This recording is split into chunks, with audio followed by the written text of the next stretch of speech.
ASEAN Dailies. First and the foremost news from Southeast Asia. Hey, this is Arlene. Hi, this is Gowri. And you're with us at Durian ASEAN, the voice of discovery and sharing. Today as, a very beautiful morning, Monday morning. That's right. So what are we going to do on Monday? We are going to present our news from all over Southeast Asia, as we always do on our ASEAN Daily. Awesome.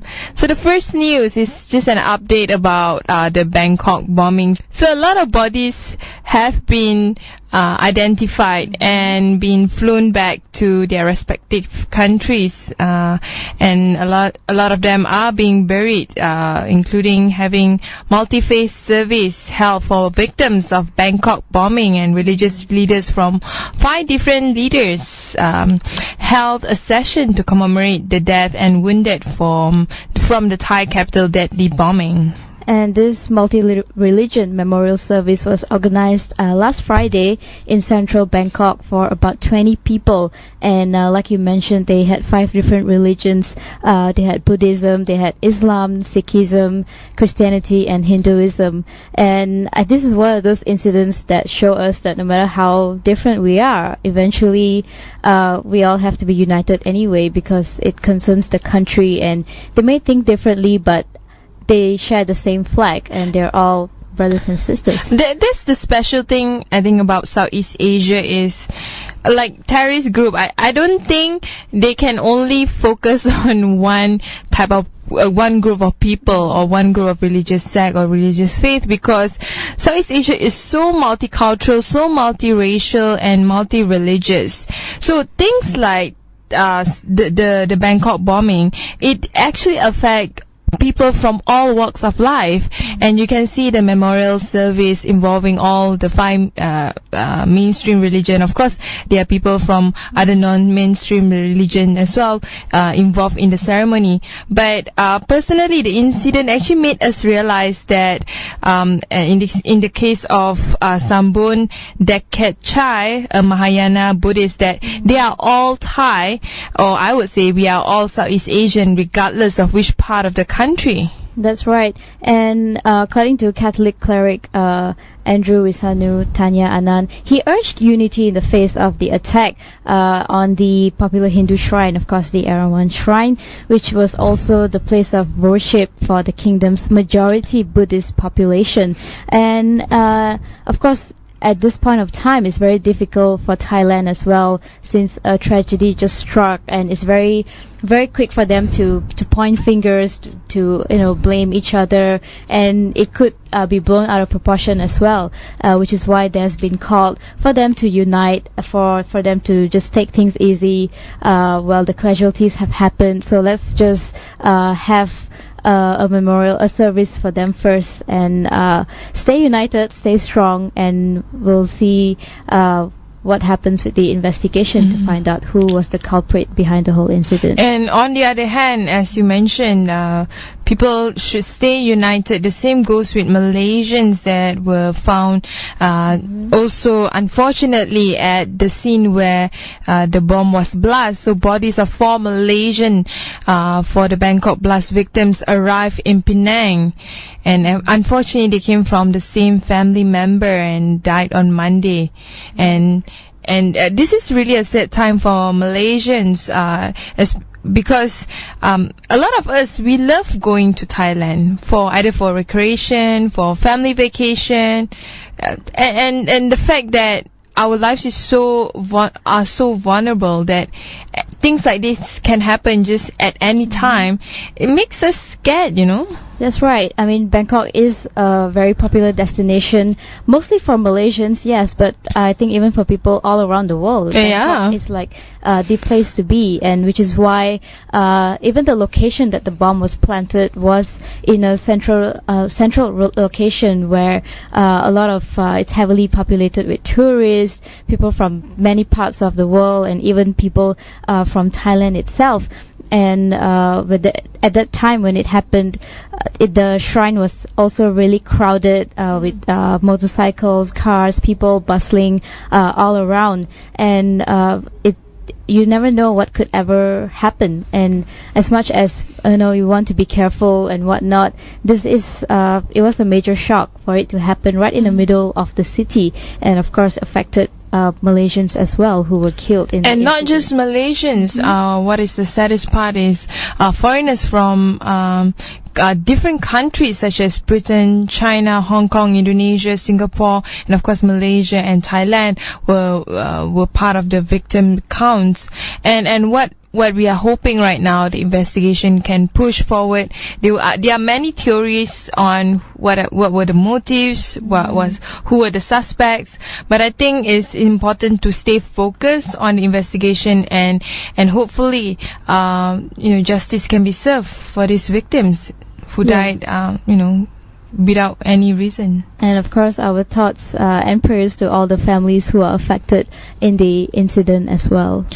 And on the other hand, another cause of war that could be happening somewhere in the future if things go bad. I'm talking about North and South Korea. So North Korea and South Korea had traded fire across border. This is according to reports in Seoul.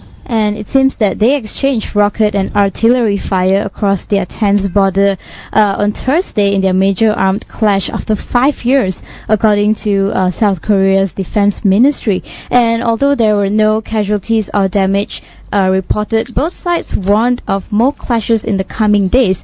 I think this is a very scary thing. The last time that when there was the Korean Wars and the whole fight between North Korea and South Korea, that they stay divided until today. Well, although they are two similar countries, although I might not be politically correct in saying that, but then they are so close to Southeast Asia as well, and whatever that happens there will definitely affect us, also as affect our relationship with them, our economic ties with the countries. And it seems like they are not going to solve their feud anytime soon. Well, two facts here. First of all, Malaysian government or Malaysia is a good friend of both North and South Korea. In fact, for Malaysians, we don't need a visa to go to North Korea. That's the irony. But secondly, I think what people need to know about history is the war is still ongoing since the 50s. See, there was never a peace agreement, unlike any other forms of war in the past. World War II, they had a peace agreement. Even the case of the Mindanao separatist group with the Filipino government, where they signed a peace agreement I think last year, if I'm not mistaken. I mean, but the thing is, North and South Korea, they had never signed any peace agreement since 1950s.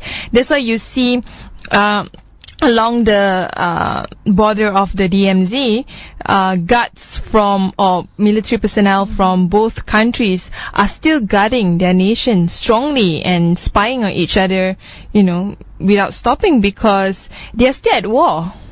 So anytime this kind of either semi-war or quasi-war or even full-blown war can happen without any motives for it. Right. And it seems that also in the recent years they have been exchanging fires every now and then, but it's really tricky because they are so close to each other and they're just separated by probably like a line. It's actually 4 kilometer separation. There you go, 4 kilometers. That's how close they are, and to be at war at a country. It's like my place to my place. To my place. Well, to put it metaphorically, I guess. Yeah. We are separated, but it's still very reachable. But I think probably the issue here is as much as it's a power threatening or intimidating by each other's country, I'm pretty sure it's difficult for the people in both countries as well. For them, I mean, think about Koreans who are not even in Korea at the moment, and when they hear about all this news about exchanging fire, a potential second Korean war, and how does that also affect them when it comes to the two countries fighting against each other? I mean, in terms of motive, it's still quite blur, because according to Ko Yu-hwan, a North Korean expert at Dongguk University in Seoul, the fact that the North Koreans only launched one rocket attack without hitting any South Korean loudspeaker indicates that they are sending a warning. So warning for what? I don't know. Warning, but at the same time, it also escalates the tension between the two countries, and it causes more hostility among the two countries or the two leaders of the countries. That's true. On the other hand, news in Myanmar.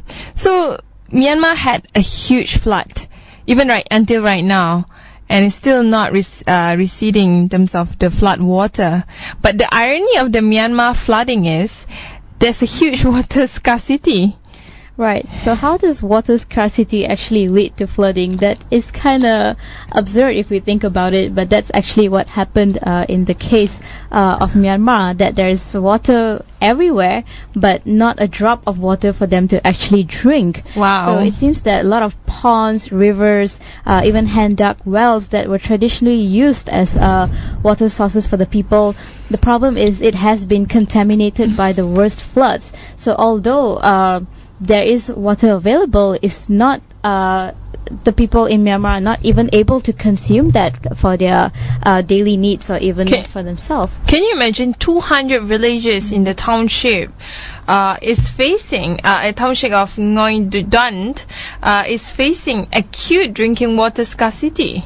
And there are also tens of thousands of flooding survivors who are currently without clean water, and that also means that they are just one step away from contracting waterborne diseases as well, which can be dangerous and will create a whole lot of other problems for Myanmar if it's not addressed.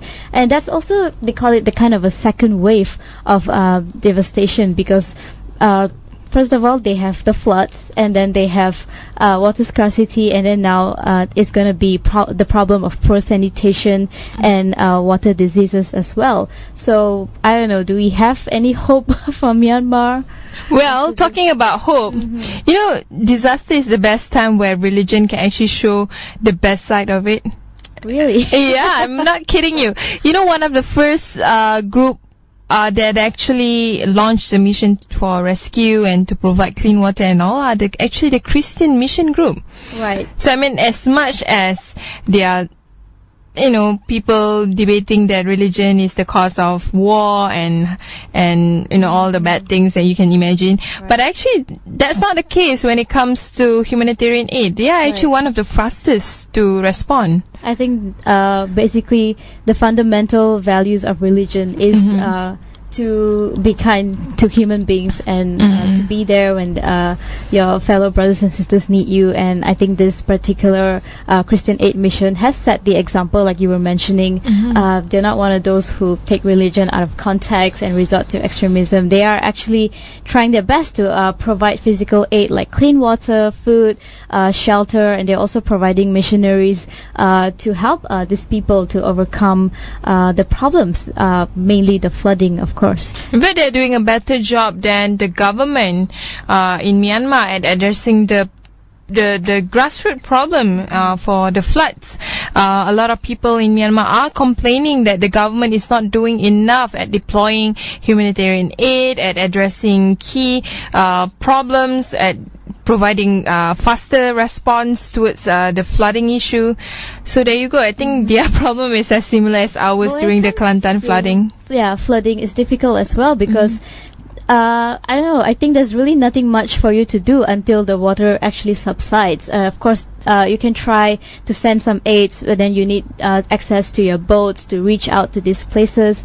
And that's the best that you can do, right? Just provide them with food, shelter, clothes. At the end of the day, for a more, what I call a substantial solution, they have to wait for the water to subside, and then they have to start rebuilding all the infrastructures. So it's a long-term project. Problems as well, because people will be without home, without clothes. I agree with that. It's a long-term project. Anyway, we will take one short break. When we return, we'll discuss more on the economic side of Southeast Asia.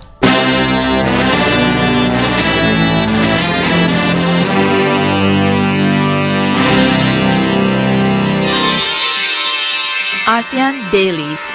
First and the foremost news from Southeast Asia. Hey, this is Arlene. Hi, this is Gowri. And of course, you're still with us at Durian ASEAN. So, Gowri, Yes. how do you like your sky? I like my sky blue. Because when it's dark, it rains. And I cannot walk to the train station.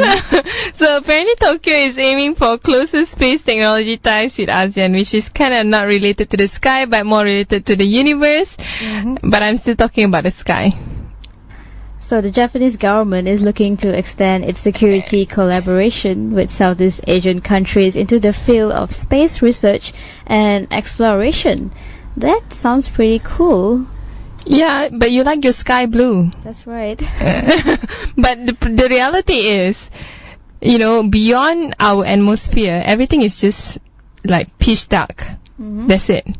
But it's kind of awesome that Tokyo is planning and asking Washington to allocate one slot on the International Space Station to countries in ASEAN, which would allow ASEAN astronauts to work on joint experiments at the Kibo Laboratory or the Japanese experiment module of the ISS. See, Gowri, why we didn't end up as astronomers?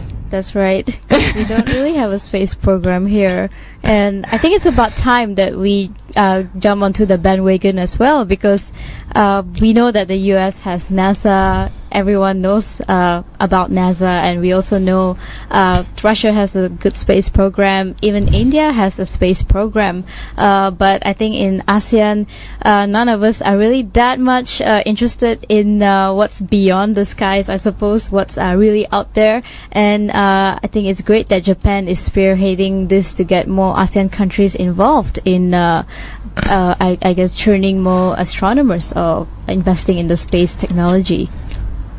Yes, and what I'm really excited is that like Washington, Tokyo has positioned space exploration and cyber-related matters as top security issues, and Japanese government have been already pushing for greater cooperation with ASEAN members in cyber security matters. So this is not just, you know, another like space program where you are actually looking at, you know, the sky and stuff, but you are also ensuring that ASEAN is, is protected in terms of its internet penetration and cybersecurity.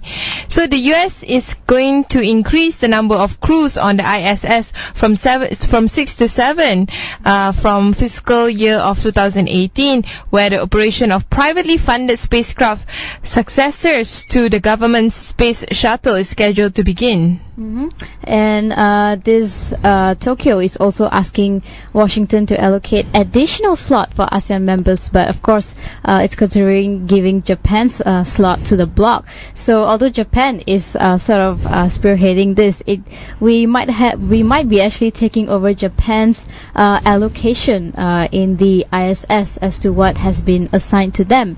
But I think that, well, eventually it's great for ASEAN countries to be sending their astronauts out to the space station, because I think the whole thing would cost around 9 billion yen if this equivalent to? Correct. That's 71.8 million USD. And equivalent to? Times 4.1. Okay, times 4. RM. Yeah, that's right. Which is like what, 2 trillion? Yeah. 2.5 trillion? About that, yes, 2.8. Oh, 2.8, yeah. And, well, it seems that for us to be a part of the ISS, working closely with Japan as well could be a step forward for us to also have our space program. I think it's a wet dream. I mean, where can we fork out 2.8 trillion just like that? You never know, donations or something. Thanks, Gowri. Must be from your father. Anyway, talking about space program, let's not aim too high, ASEAN. Let's aim a bit lower. What about an open skies agreement? An ASEAN-wide open skies agreement is being of course, suggested by New Zealand. The New Zealand government welcomed the Open Skies Air Service with Cambodia as another step to an aviation accord with the 10 countries of Southeast Asia. In fact, Transport Minister Simon Bridges said that the agreement with Cambodia would provide improved air links between the two countries. This is kind of awesome. This has been suggested by Tony Fernandez and has been endorsed by many countries in Southeast Asia. I think it's a great thing to have the Open Skies agreement in a way. But of course, with the recent aviation failure, the Indonesian plane and of course Mars plane, where either we got lost or we crashed to the sea or crashed to the mountain. Or some engine failures. Yeah, I think these are the things that ASEAN needs to look really deeply and have some form of mechanism to address it for the future, because if you have an open skies agreement, that means you would require an extra amount of staff, time, training, recruitment, facilities, infrastructure, so many things they need to consider. And that comes with a lot of quality control as well, because that's where we went wrong with the Trigana Air from Indonesia. That's because true. There were too many people being trained, but they were not being properly trained, and they were not up to the security standards, and there was nobody there to monitor, to supervise, to make sure that they're following all these rules that's been set. And it seems that when it comes to New Zealand and ASEAN as well, like you were mentioning, of course it opens up probably endless opportunities for us. And so far, New Zealand has actually signed air services agreements with 8 of the 10 members of ASEAN, except for Laos and Myanmar, who have yet to get on board. And so one of their objectives is to actually have a comprehensive air services agreement with all the 10 ASEAN countries, hopefully by this year. So just to recap about the countries that have been visiting New Zealand, they have received 48,500 visitors from ASEAN countries, 57% increase on the same period in 2007. It shows that there are more and more middle class in Southeast Asia, so more and more aviation services that is required. Open skies policy is important, but again I want to go back to what I said, which is we need to be prepared, very prepared on this, and make sure that the quality is there, the safety is there, because at the end of the day it involves probably hundreds of lives on one airplane, and you want to make sure that the people get to the destination safely. Yeah, we don't want to be another factory conveyor belt, just to fulfill demands but without quality control, like you mentioned earlier. So anyway, from there we move on to another discussion about Myanmar. Requests for more money, not donation money, but like real funding money for ASEAN Connectivity project. That's right, and this is Why are you laughing? Because you said real money. Yeah, you need to pay back. That's why I say real. Yeah. It's not donated. Exactly. Yeah. And this was requested by Myanmar's construction ministry, who is seeking actually for parliamentary approval of at least 120 million USD loan to upgrade their road, which has a very long name. Tell me about it. Part of a Greater Mekong East-West Economic Corridor, and their plan is to borrow from the Asian Development Bank and also another 20 million from the bank's ASEAN Infrastructure Fund. Oh, the China's one. So what's the name of the road again? Let me try. Kaukarik Maulamin Taton Road. You probably get some Myanmar haters that's like, that's not the way you Gowri, pronounce my road. But this borrowing proposal was already submitted to the parliament along with other proposals, and they're waiting to see what's going to happen. And I think this is part of the economic corridor project as well, where by 2012 they were attempting to achieve the Greater Mekong, which was decided at the regional meeting held in Thailand. And there are other countries as well who are trying to upgrade their roads and infrastructures. I mean, I totally agree. They should do it. I mean, even Malaysia, remember potholes here and there? And congestion. I think we have 4 lanes road already. Yeah. And over here we're talking about upgrading to 2-lane roads to 4-lane roads. But even with 4-lane roads in KL, I think even in places like Shanghai in China, it still causes so much traffic jam. And I think they could also use some more improvement in terms of their roads or other infrastructures. And apparently Deputy Minister of Finance Dr. Lin Ong also is begging for the permission to borrow $60 million from the ADB and 44.5 million from the AFD to carry out a Mandalay urban development project. So there's a lot of money involved, a lot of infrastructure and development is going to be built in Myanmar.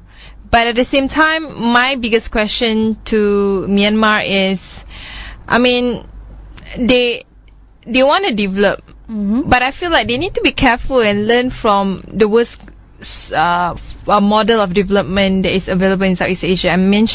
What I'm referring is places like Bangkok and Jakarta. I mean, it's awesome that these two are awesome cities, I no doubt about it, but it's so congested, so unwell planned. I wish that if new emerging cities like Yangon and all, even Mandalay, if they can just sit down and plan well, make sure that everything is run smoothly and the cars are there without traffic jams, would be the best. And of course it goes back to their whole political agenda as well. We know that they're having quite a bit of problems right now, and it seems that their president will possibly be even running for a second term because of problems in the opposition. So a lot of things to settle right there with their political and also with their infrastructure building, and also waiting for approval for a loan of $120 million. That's true. Anyway, we'll take another one short break. When we return, we'll talk more about pandas and rhinos.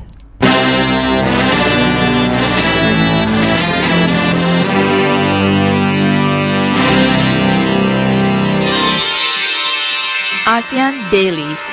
First and the foremost news from Southeast Asia. Hello, this is Gowri's friend Arlene. And this is Arlene's friend Gowri. Hey. Hi. So, Gowri. Yes. I'm so sad. I'm really, really sad. I think most of Malaysians should also feel sad because we actually have an animal that's been extinct in Malaysia. Yeah. I mean, seriously, Sumatran rhino is not the best looking animal, of course, but the last one just gone, just like that.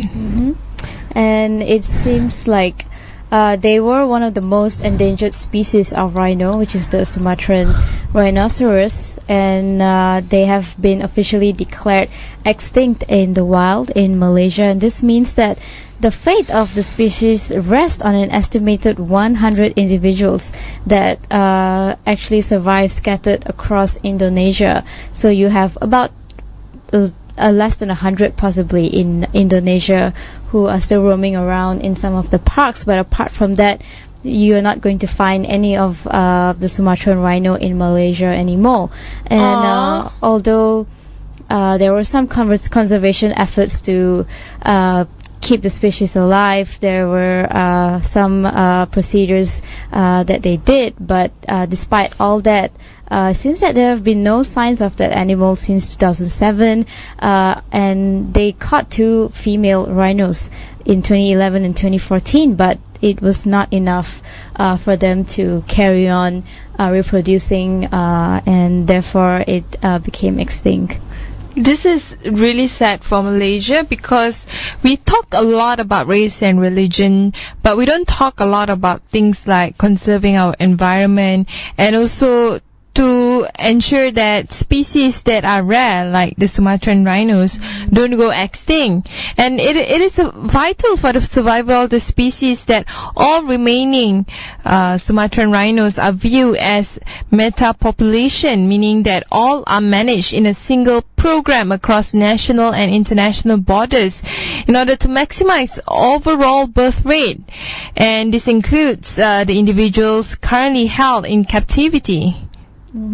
And I think it's a bit of a shame as well, like what you mentioned, because we pride ourselves in a lot of things in terms of development, infrastructure, maybe economy not so much of reason, but the one thing we have failed to care for is our environment until it's too late. I think it's always the case that I'm sure there have been news about that this animal is about to go extinct, and this animal is endangered, and this one needs to be protected, but we always don't do anything about it until the very, very last minute when there were 2 rhinos left, and then they were caught and tried to put in captivity, try to get them to reproduce, but that's already too late when there's only 2 rhinos left, and then we start going for some intensive conservation procedure.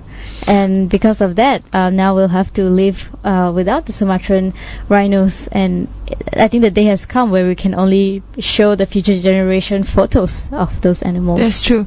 I think we need politics when it comes to preserving animals. I know it's a bit far-fetched, but learn from this. The tiger in India was saved from extinction due to the direct intervention of Mrs. Gandhi, in the then Prime Minister, who set up Project Tiger. Why can't we have Project Rhino? And also a similar high-level intervention by President Joko Widodo could also help to pull the Sumatran rhinos back from the brink, but unfortunately nothing like that was done in Malaysia as well, and that could be one of the reasons why it wasn't taken serious enough. I agree with that. And don't forget, besides Indonesia's President, Malaysia's Prime Minister Najib Razak should also see this as an important focus for our country to preserve the Sumatran rhinos, if we still have, if you can borrow it from Indonesia, I guess. I'm not sure if they want to trust us with the rhinos. Well, the Chinese trust us with the pandas. That's right, they did, and we set a world record for that. And guess what? I mean, they are so adorable. I mean, I don't like pandas, sorry. I'm not going to call them adorable. I have to hate you now. You're alone on this. I don't know, Gowri. I hate you right now because my favorite animal in the world that I can keep me all warm and fuzzy is panda. Like, seriously, when I look at panda, it's like, oh, it's so cute. But seriously, I mean, the 2 pandas, Liang Liang and Sing Sing, I think they are just 2 amazingly horny pandas compared to probably a typical panda. The rhinos. The 2 rhinos. Or even a typical panda. Do you know pandas are the least sexual animal in the whole wide world? Yep. But not the ones in Malaysia. Yeah. And I think the article also attributed that to the weather in Malaysia, that it's really hot, so what? You turn up the heat even more. I'm just so happy that they have, cute little baby pandas, and it's just so adorable, and I can't wait for the next 2 months, because apparently the public can go to the Zoo Negara and visit it after 2 months. It has to be 2 months. Yeah. Okay. Because now they need to put the panda cub, I suppose, in I guess high security in incubator, and they need to observe it 24 hours a day. Of course, it's pandas. They're so precious. The Chinese will kill us if we don't take care of them. Okay. Before I end the news today, I just want to say that for those e-cigarette lovers or vapor lovers, for your information, it is still not haram yet. Says Arlene Tan. Because some countries are actually making fatwas saying that e-cigarettes should be haram, or vapor should be haram. And there's a conflicting studies being done and being published recently that around 95% of these e-cigarettes are actually less harmful than regular smoking. Yes, because I mean one of the reasons is that you can control your nicotine level as well and decide how much exactly do you want to consume. But I think the biggest thing is that it's not as harmful. It cannot be as harmful as the normal cigarette, because we know that the normal cigarette has thousands of chemicals, nearly 3,000 different types of chemicals involved. Whereas with this, it's pretty much just water and vaping and fruit flavors that's involved in this. I mean, of course, it does have its side effects as well, but it's very unlikely that it's more harmful than. I think it's the fruit flavor that attracts me the most. I don't know about you, but I am not a smoker, but I would. No, I think I would actually try vaping just for the sake of trying smoke. Sweet flavored smoke. Flavored smoke. You can always go shisha, you know. I guess you suppose. have to spend a few hundred ringgit on getting this. But yeah, that's positive news, and if it can help people to quit smoking, then why not? Yeah, totally, why not? And one thing I want to add on with this report is Malaysia is probably the highest number of vape smoking vapors in the whole wide world. How awesome is that? A world record. I don't know how awesome is that, because the government is not being very supportive about vaping industry in general, and that's when all the fatwas started coming up as well. So I think it's great that if it can help people, and to each his own as well. It works for some people, it doesn't work for some people. Yeah, that's true. Anyway, Gowri, do you prefer vaping or smoking? I would probably just go for shisha. Because I think it only costs like less than 20 ringgit. Aww. And you can share it with your friends. You know what I prefer? What? Not smoking at all. That's good. That's very good. Save the environment. Anyway, thank you very much for our listeners. I hope that you can always catch up with us tomorrow on Tuesday. And of course, feel free to get in touch with us via our social media, our Facebook, Twitter, and Instagram. And also subscribe to our YouTube channel for all the daily news and podcasts. And also, please download our very new Durian ASEAN app so you can listen to us anytime, anywhere. It's awesome.